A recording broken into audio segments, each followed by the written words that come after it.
Hey team, Katie here from Equestrian Movement, and today we're going to be talking about creating a language with your horse. So creating a language with your horse is one of the most important reasons for implementing groundwork in your training sessions. We want to have clear and concise, thorough languages that we have established with our horse so that they understand what's expected of them.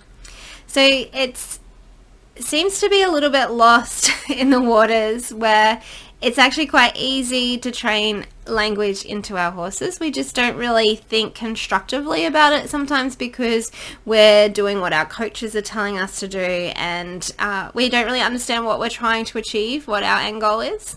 So it's similar to teaching your dog to do things, right? As we want to teach them certain things so that when we talk to them, they know what we want from them. So we teach them to sit and to lie down and to heel. My dogs know how to go to the car, go to bed.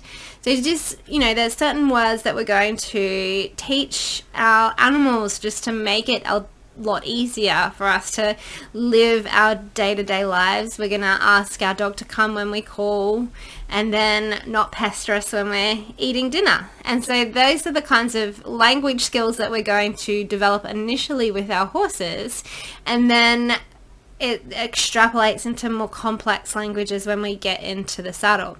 So the way that I tend to explain this is that, we start with our single word cue. So a single word cue with our dog would be sit, lie down, heel. How are you going to guide the behavior? How are you going to mark the behavior? How are you going to motivate the behavior? We're just looking for one behavior that's very clear and intentional that we can easily mark and reinforce that single behavior. And then we're looking at more of our complex word cues, which for like your dog is, if you're ready to start teaching them how to herd sheep, or you're doing agility work with them, or you're teaching them to dance, something where we're going to create like a vocabulary with them to get an extrapolation of behaviors. So what we're doing with our horses, our single word cues on the ground are like asking them to walk when you walk, stop when you stop, back when you back, asking them to pick their leg up, asking them to stand, asking them to relax. So they're a single behavior that is easy and clear to mark and motivate them to do it again. Whereas our complex word cues are what we tend to see once we get into the saddle, like stop, go and turn are our simple word cues because we can just do the one thing and mark it. But if we're looking at balance cues, so half halts, bend, turning like on a circle with balance, leg yields, where we're implementing more than one like physical touch cue to them to try and explain a new word, then that's what we're looking at as our complex word cues, where they have to be very understanding in how to figure it out in the first place. And so that comes with it so many other issues, right? It's like, how does your horse have the emotional agility to learn, or are they getting frustrated when they don't know what the answer is, or are they getting anxious because they're trying to please you and they can't get it right? Are they anticipating the ask and they're getting anxious? They're trying to give you the ask before you ask it of them. So we can have our learning behaviors like frustration where they don't know what the answer is, or if we're using pressure release, for example, we're using tools that are considered aversives to try and communicate this to us, to our horses. Are they seeing those tools as threat of punishment, or are they fearful of it? So example of that would be, if you got your dog from a rescue and it had been neglected and malnourished, a way of training negative reinforcement into a dog to ask it to sit would be to put your hand on its butt and push the butt onto the ground and then take your hand away when it sat. But a dog that has had abuse and neglect might not have a positive relationship with the hand, and so when you put your hand onto its butt to ask it to sit, it might try and bite you. So we want to be really clear when we're creating this language, and we want to be really intentional about how we're going to structure it in, but we want to have the forethought of where we're actually going with this language as well. So another example of that is something that I have done with my horse, is that I started teaching him the Spanish walk by asking him to target the whip with his leg. And then I changed my mind and decided that I wanted him to back off the whip instead. And so then he got very frustrated with me because the behavior that I had reinforced previously that he saw as correct, I was not rewarding him for, or saying, yes, that's what I wanted. I was saying, no, that's not what I want. So he was getting frustrated and irritated at me because I changed the language.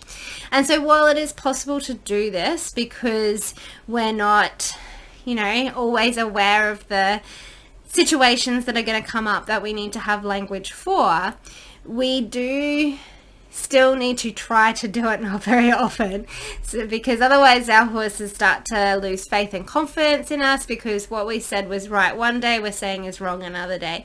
And so we want to get really clear and intentional with our horses about what that language is and what it looks like, so that we can layer those words on top of each other to get into our higher level movements. Like when we send our kids to school, we're not expecting them to just be able to construct stories and write the whole stories by hand. They have to learn the alphabet first, and then they have to learn to put the alphabet into words and spell words, and then they have to put the words into sentences and understand what adjectives and nouns and verbs are, and then the sentences become paragraphs, and then they can write a story, and then they have to practice writing stories as well. And so this is quite often what we expect of our horses, is we hop on and we're riding them and we're expecting them to do a half halt and they rear, and we're like, oh, I've got a naughty horse. But if you think about like doing a half halt and you put your legs and your hands on at the same time, which one should your horse listen to? They're either going to run through your hands, or they're not going to create forward, and then you're going to put the spurs on, put the whip on because your horse is not forward, or you're going to tighten the nose band and get a stronger bit if they're running through the bit, and then you've got two pressures at either end trying to force them to create this new word, which is balance, and they don't know what to do with it, and so they just rear instead. So you really want to be intentional about this language that you're creating with your horse, because without it, they don't know what the answer is. And so then we create this internal state of confusion. Depending on your horse's personality, they might start to withdraw and internalize, and then that you're not recognizing that, like they might just be doing it because they think it's the right answer, but they don't actually know what the answer is. Or they might start getting more anxious because they're people pleasers and they're just trying to keep you happy. Or they might start getting super stubborn and resisting to move. These are our different personality types and how they interact with that learning process. And then our horses that tend to be more into the aggressive behaviors might start getting lashing out and biting and striking and kicking and bucking out and whatnot. So we want to make sure that we're creating a really clear language that we're working on with our horses. And this is why it's the third pillar of our holistic horse handling skills, is we've got more than 50 shaping plans of how we're going to teach these words, cue these words into our horses, so that we can start putting those words in together and create a language with our horses, so that our horses know what we actually want from them. And then we're not like, then we can just rule out when our horse is saying no, that we can just rule out it's not because they don't know what the answer is. So then it can clarify what we need to look at, if we need to look at pain or other reasons for them saying no. So jump in the comment section below and let us know what words you wish your horse knew, what words would make it easier for you to work with your horse. We love developing language and communication with our horses. And what we really want you to understand is that the way that you cue it in, if you're following a method, is, that's generally that trainer's way of stacking the behaviors on top of each other, layering the behaviors on top of each other, so that they can get into the complex behaviors. And so it's not about like the method that you use, it's just about the clarity of how you put those words together, how you teach those words, so that you can put those words together So it doesn't have to be negative reinforcement, purely negative, positive reinforcement. There's a way of blending it together. How are you going to guide them into the behavior? How are you going to mark it? And how are you going to motivate them to do it again?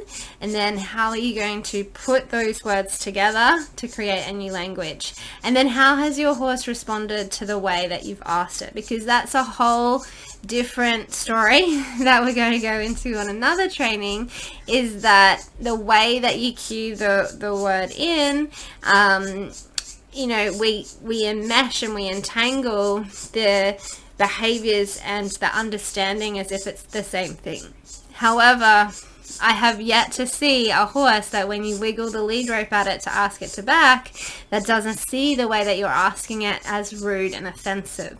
So the way that we present the ask to them is also really important for how we're going to shape this language out, because also what we're doing on the ground then has to be transferable to get that language happening in the saddle. So that's it from me for today, and until next time, happy trails.